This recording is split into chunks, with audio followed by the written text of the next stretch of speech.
श्री स्वामी समर्थ. उद्या फाल्गुन संकष्टी चतुर्थी. बाप्पाच्या कानात बोला हे 2 शब्द, नशिबाचे बंद कुलूप उघडेल.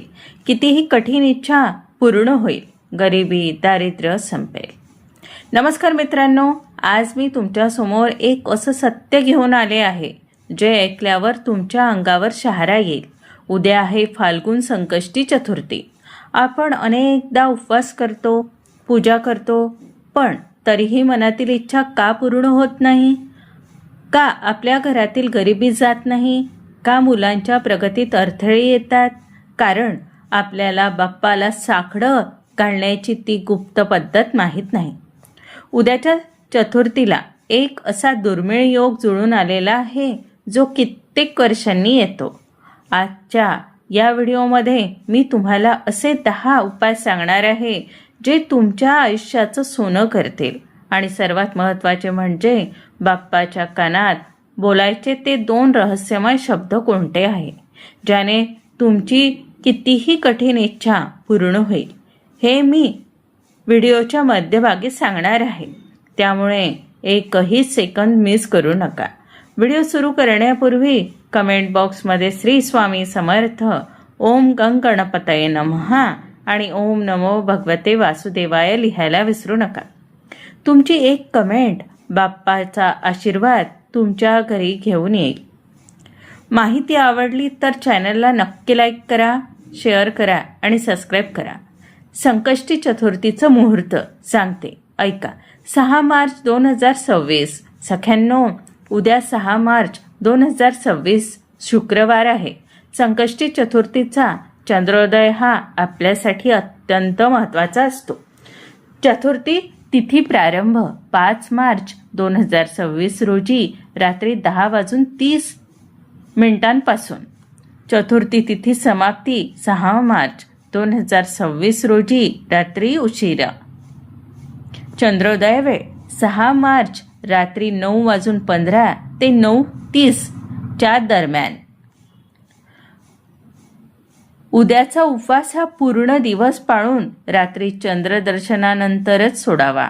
जर तुम्हाला काही कारणास्तव उपवास झेपत नसेल तर किमान सात्विक आहार घ्या आणि बाप्पाची सेवा करा. प्रभावी तोडगे आणि उपाय सांगते, लक्ष देऊन ऐका. ज्या मातांना वाटते की आपल्या मुलांनी अभ्यासात चमकले पाहिजे किंवा त्यांना नोकरीत यश हवे आहे, त्यांनी उद्या बाप्पाला 21 दुर्वा अर्पण कराव्यात. पण लक्षात ठेवा, या दुर्वा साध्या नसाव्यात. 3 किंवा 5 पानांची एक अशा 21 जोड्या बनवा.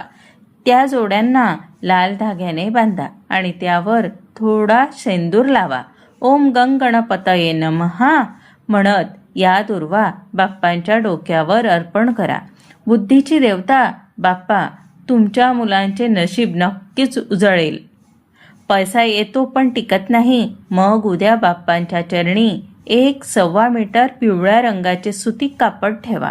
त्यावर 1 सुपारी, 2 लवंगा आणि थोडी अक्षता ठेवा. पूजा झाल्यावर ते कापड आपल्या तिजोरीत ठेवा. पिवळा रंग हा समृद्धीचा आहे. बाप्पांच्या आशीर्वादाने तुमची तिजोरी कधीही रिकामी होणार नाही. जर घरात कोणी सतत आजारी असेल तर बाप्पाला 21 मोदकांचा किंवा बुंदीच्या लाडूचा नैवेद्य दाखवावा. हा नैवेद्य दाखवताना बाप्पाला प्रार्थना करा की घरातील सर्व व्याधी दूर व्हाव्यात. हा प्रसाद घरातील सर्वांनी ग्रहण करावा. यामुळे घरातील नकारात्मक ऊर्जा नष्ट होऊन आरोग्यात सुधारणा होते. घराला नजर लागली असेल तर उद्या आपल्या मुख्य दरवाजावर शेंदुराने दोन्ही बाजूंना स्वस्तिक काढा. स्वस्तिकाच्या खाली शुभ लाभ लिहा. हे चिन्ह केवळ सजावट नाही तर ते एक संरक्षण कवच आहे जे तुमच्या घराच्या जवळ राहून घराला वाईट नजरेपासून वाचवते. ज्यांच्या डोक्यावर कर्जाचा डोंगर आहे त्यांनी उद्या संध्याकाळी बाप्पासमोर बसून तृणहर्ता गणेश स्तोत्र वाचावे.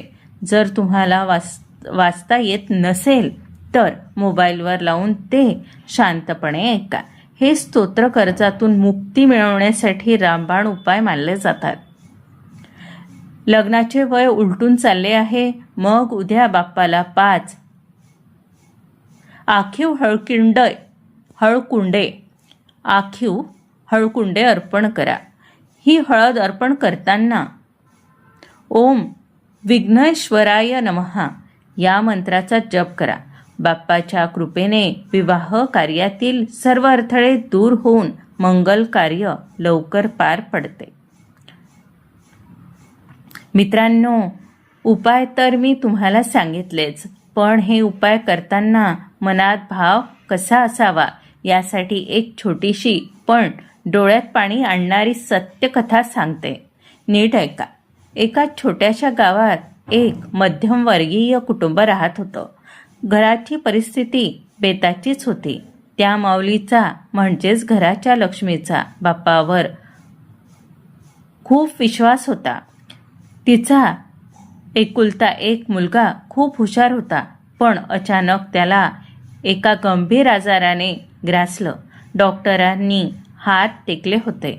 औषध उपचाराला पैसे नव्हते आणि घरातलं वातावरण पूर्णपणे नैराश्याने भरलेलं होतं. उद्या संकष्टी चतुर्थी होती. त्या माऊलीने ठरवलं की आज बाप्पाकडे शेवटचं साकडं घालायचं. तिने दिवसभर उपवास केला, पण तिच्याकडे बाप्पाला चढवायला ना मोदक होते ना फुलांचा हार.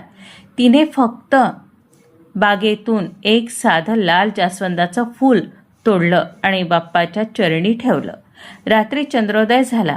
तिने चंद्रदर्शन घेतलं आणि बाप्पाच्या मूर्तीसमोर ढसाढसा रडू लागली. तिने बाप्पाच्या कानात फक्त 2 शब्द सांगितले आणि आपल्या मुलाच्या आरोग्याची भीक मागितली.